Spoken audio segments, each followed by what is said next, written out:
والله زي ما تقول يعني احنا نازحين من معسكر جباليا، يعني اغلب الشباب والنساء والاطفال واغلب الناس كلها يعني بتنزل ابعد من تل الهوى عشان ايش؟ تروح تجيب الحطب ومنه يجيبوا لقمة العيش عشان يولعوا نار. يعني الزنانات بيك من فوقيتنا، الكوادكابتر بتقبض طخ علينا، يعني لا في كهرب لا في ميه لا في غاز لا في اي حاجه. يعني هذا الحطب انا جايبه اللي نص ساعه اللي ساعه واكثر بفحر عليه من عند تل الهوى وابعد.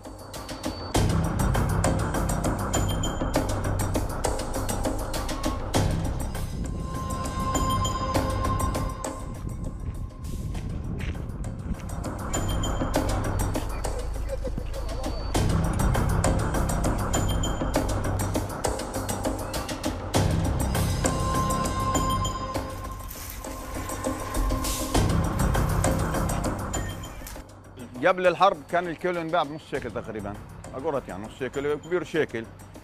في خش الجبال الاخيره هذه شهر 10 اصبح الكيلو حصل من 3 ل 4 شيكل، والناس اللي كان ياخذ مثلا 10 كان ياخذ 5 حبه صاب، يقول لك يا بس ماشي يعمل طبخه يدور على العلب الجاهزه ياكلوها شيء.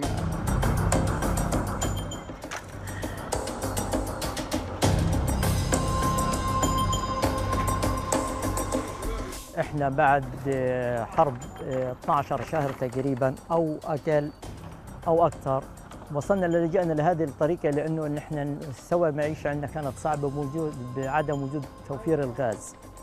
فاحنا رجعنا لهلقيت نرجع لقصه انه ايه احنا ايش نرجع لفرن الطين.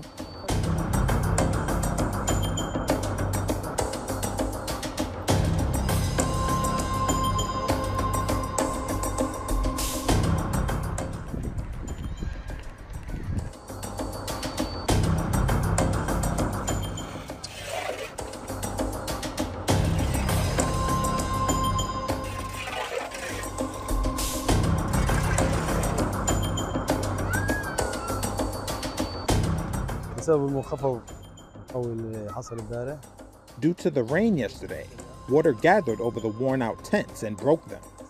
Broke the wood, and the water went down on those asleep, and we got up at 3 a.m. to try and gather what is left of the tent. This is our situation.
الباب الكسر.